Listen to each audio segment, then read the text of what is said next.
कोकणातील शेतजमीन म्हणजे सोनघाम गाळणाऱ्या शेतकऱ्यांच्या आयुष्याचं करते सोनं. प्रगतशील शेतकरी संजय नाना पवार. कोकणात पाणी मुबलक प्रमाणात योग्य वापर होणे गरजेचे. भगवान आहिरे. पोलादपूर प्रेस क्लब तर्फे प्रगतशील शेतकऱ्यांचा शेताच्या बांधावर शेतकरी सन्मान सोहळा संपन्न. पोलादपूर तालुक्यातील मुख्य प्रशासकीय अधिकारी यांची उपस्थिती. रायगड प्रेस क्लबचे माजी जिल्हाध्यक्ष स्वर्गीय संतोष पवार यांच्या संकल्पनेतून सुरू करण्यात आलेला बांधावरचा 19वा शेतकरी सन्मान सोहळा 18 जुलै 2025 रोजी गोवेले व देवपूर येथे पार पडला. रायगड प्रेस क्लब संलग्न पोलादपूर प्रेस क्लब तर्फे या सोहळ्याचे आयोजन करण्यात आले होते. या कार्यक्रमाला पोलादपूरचे तहसीलदार कपिल घोरपडे, गट विकास अधिकारी दीप्ती घाट, तालुका कृषी अधिकारी वैशाली फडतरे, पोलादपूर पोलीस ठाण्याचे सहाय्यक पोलीस निरीक्षक आनंद रावडे, कृषी पर्यवेक्षक भरत कदम, कृषी पर्यवेक्षक श्रीरंग मोरे, रायगड प्रेस क्लबचे उपाध्यक्ष अनिल मोरे, विभागीय सचिव शिवराज पार्टे, महिला संघटिका सीमा मोरे, माजी सहसचिव प्रकाश कदम, पोलीस हवालदार स्वप्नील कदम, आदर्श शिक्षक मारुती कळंबे, सचिन दरेकर, सामाजिक कार्यकर्ते राजेश मोरे, सुजल आहिरे, चंद्रकांत शिंदे, गणपत महाडिक, प्रवीण महाडिक आदी मान्यवर उपस्थित होते. माझ्या आजूबाजूच्या सर्व शेतजमिनी व्यावसायिकांना विकल्या गेल्या, मात्र मी माझ्या शेतीमध्ये आयुष्यभर राबत राहिलो. पोलादपूर कृषी विभाग पंचायत समिती कार्यालय यांच्या मार्फत सातत्याने मार्गदर्शन लाभले. यामुळेच मी आधुनिक शेतीकडे वळलो व त्यातून चांगले उत्पन्न मिळत आहे. शहरी भागात नोकरी व्यवसाय निमित्त जाणाऱ्या तरुणांनी गावखेड्याकडे येऊन आधुनिक शेती करावी, कारण कोकणातील मातीमध्ये सुपीकता आहे.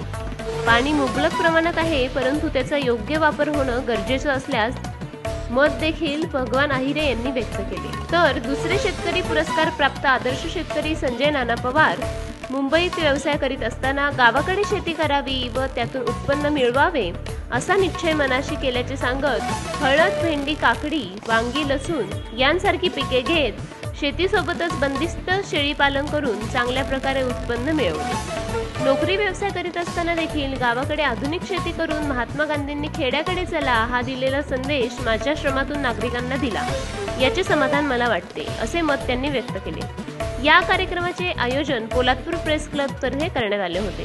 कार्यक्रमाला पोलादपूर प्रेस क्लबचे अध्यक्ष सचिन मेहता, कार्याध्यक्ष धनराज गोपाळ, सचिव संदीप जाबडे, उपाध्यक्ष देवेंद्र दरेकर, सहखजिनदार निलखंठ साने, सहसचिव संतोष मोरे, सिद्धेश पवार आदी पदाधिकारी उपस्थित होते. Bureau report, Jhanjhavat news, Poladpur.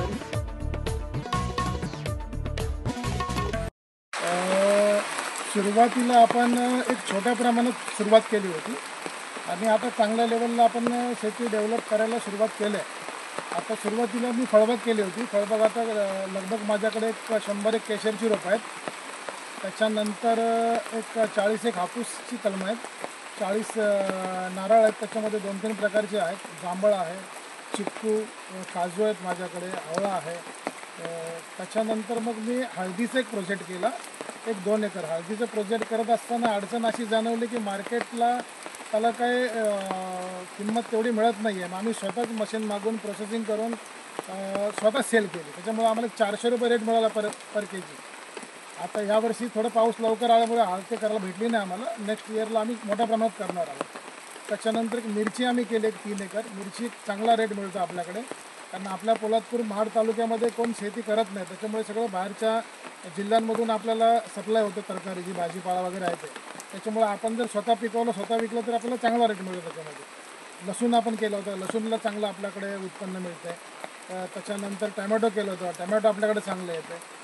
सगळ्या शेतकऱ्यांनी जर थोडी मेहनत घेतली आणि थोडं करून जर स्वतःचं मार्केट जर एस्टॅब्लिश केलं तर शेतकऱ्यांना चांगलं उत्पन्न मिळू शकतं. त्याच्यामध्ये आपला कृषी खात्याचे जे काही लोक आहेत, मोरे साहेब आहेत, जाधव साहेब आहेत, यांचं एक मोलाचं सहकार्य असतं.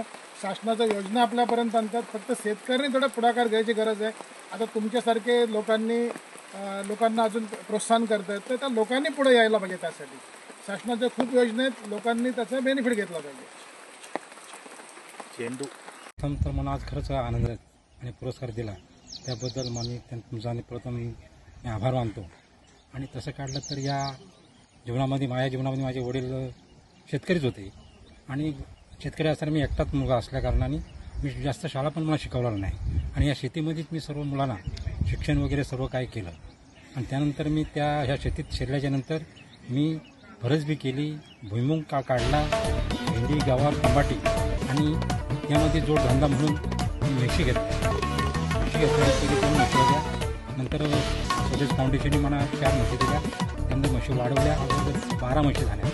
नंतर मी त्या गवारामध्ये मला पैसा मिळाला, कारण जवळजवळ माझं 90 लिटर दूध दररोजचं जायचं. आणि त्यावरती मी हे सर्व खर्च भरायचा, कारण पहिले कामाला लोकं होती, त्यामध्ये सर्व जमत होतं. आता पण कामाला नसल्या कारणाने मी हे सर्व भांडवल काढून टाकतो. आणि वैदिक शेतीमध्ये या म्हशीमुळं माझी शेती आणि खतामुळं शेती पायच जायत होती. परंतु ह्या म्हशीच्या शेणामुळं लोकांमुळे सर्व माझी शेती एकदम सेंद्रिय शेती म्हणून असेल मी आंबे लागवड केली मिळाली आणि बरेचसा फायदा मला गव्हर्नमेंटने मिळाला.